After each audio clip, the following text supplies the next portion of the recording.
Hello chess enthusiasts, my name is Micha and welcome to my chessrealm YouTube channel. So let's take a look at another game from the Julius Baer Generation Cup from the 11th round. Niemann playing as white and Levon Aronian playing as black. Cheating or no cheating, this was a very interesting game. Let's see what happened. Niemann started with e4, c5, knight to f3, d6, d4, c captures on d4, knight recaptures, knight goes to f6, knight to c3, and now a6, and we have neither variation of the Sicilian defense. Bishop to e2 or maybe bishop to g5 are pretty common replies, but white plays bishop to d3. Now black plays g6, preparing to fianchetto his dark square bishop. White plays f3, protecting pawn on e4. Black plays bishop to g7. Now once this knight is gone, black attack this knight on d4. So yeah, maybe white could try with bishop to e3, protecting knight on d4 and also developing a piece. But in the game, white plays not so common move, bishop to e2. Very interesting. Black developed further with knight from b goes to d7.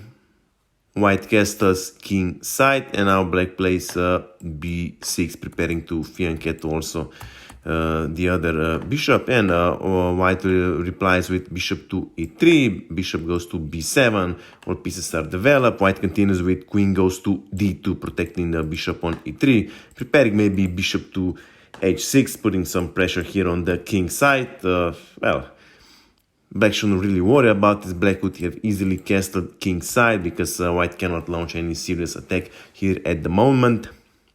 But in the game, black had decided to keep some tension, so queen goes to c7, leaving chances to maybe castle queen side. Well, usually rook goes to this semi-open c5, so this is not very likely. Still, black has kept some tensions, and white has decided to use that immediately. G4 was played, preparing this g5, attacking knight on f6. Well, knight doesn't have a lot of suit squares, actually h5, but from there knight wouldn't be able to do much in the game, or maybe g8, which is also actually very bad. So black should have definitely prevented this g5 pawn push by playing h6, preventing this g5, because if white still want to push further, black easily trades, and this h file is open, and black gets to harass the white king.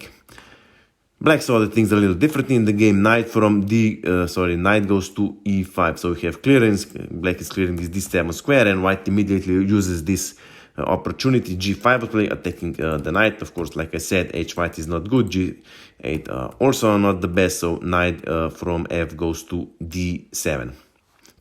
Of course, black is threatening knight to f4, forking both queen and bishop, so white could only reply with the bishop captures on c4. Either way, white loses bishop pair, and white wants to preserve the bishop pair, so white plays b3, preventing this unpleasant knight to c4 jump. Of course, at the cost of weakening this c3 square, and of course this bishop is also very powerful on this long diagonal.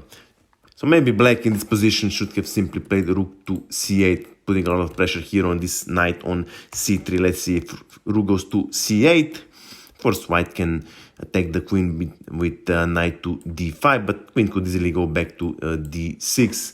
And later with e5, black can easily drive this knight away from this very strong outpost. Black position would be passive but very solid, and black would definitely have a lot of chances for counterplay.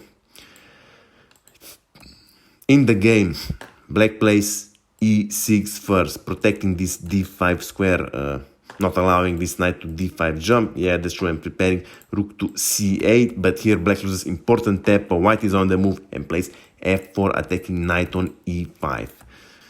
Knight on e5 doesn't have a lot of good escape squares. Actually, there's only one, and this is c6, and this is what black should have tried. Knight should have gone to c6, trying to trade for this knight. Of course, white has the initiative now, and black should have traded as much pieces as possible.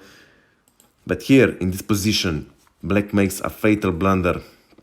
Now rook goes to c8, of course supporting the queen, and double attack on this knight on c3. So black is thinking, okay, you can grab my knight, but then I'm going to grab your knight on c3. Of course, if white captures further on d6, simply queen captures, bishop captures, and bishop captures this knight who is for free.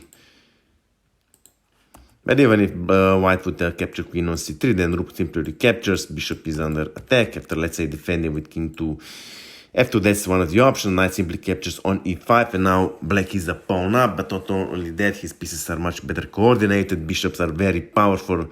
This pawn on e4 is soon going to fall, and this is definitely much better, if not totally winning position for black.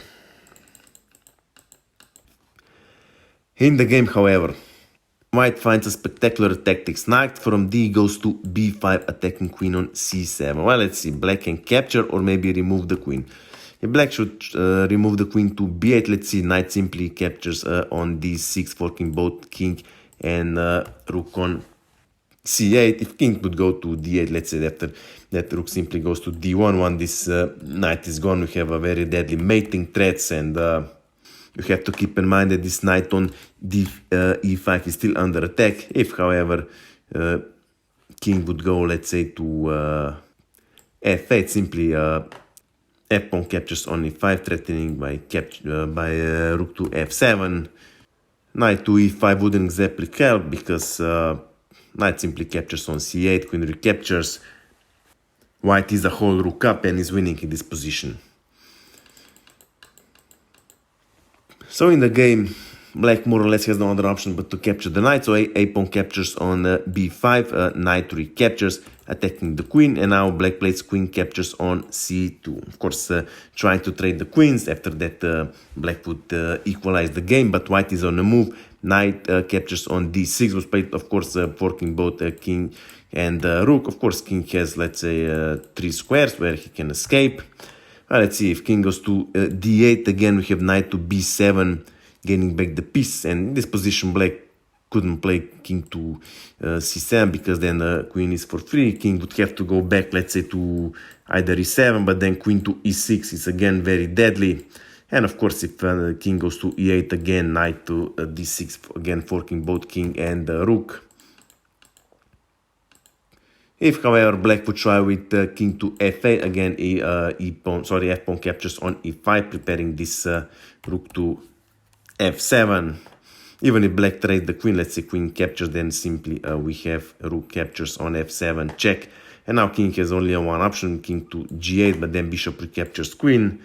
Again, white attacks 2 pieces in bishop on b7, and also this knight on d7.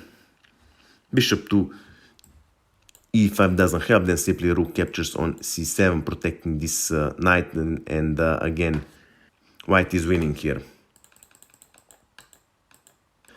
So in the game, black has decided to play king to e7, and now, of course, f-pawn captures on e5. Again, if black tries with trading the queen. If queen captures on d2, again rook to f7, check. King has only one option, king to e8, and now bishop recaptures. Again, bishop on g7 is under attack, and also bishop on b7. So again, this is again losing for black.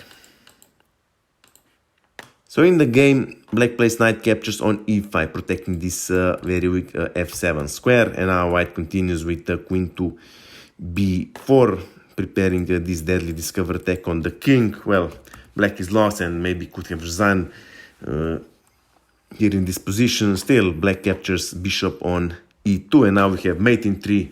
I'm going to give you a couple of seconds to find it. White played knight goes to f5, discover attack on the king, so black doesn't have time to capture this knight. Well, let's see if king goes to d8, or maybe e8, doesn't matter, queen to e7, checkmate. If, however, king would go to d7, we would have either queen to d6, and after king to e8, queen to e7, checkmate. But also white could play queen to e7, check, and after king to c6, knight to d4, checkmate. In the game, however, in this position, black naturally resigned the game. So I hope you like this game, I hope you have learned something from it. If you have any questions, my email is below in the description. Of course, I invite you to visit my Instagram page. That's it for now, and see you soon.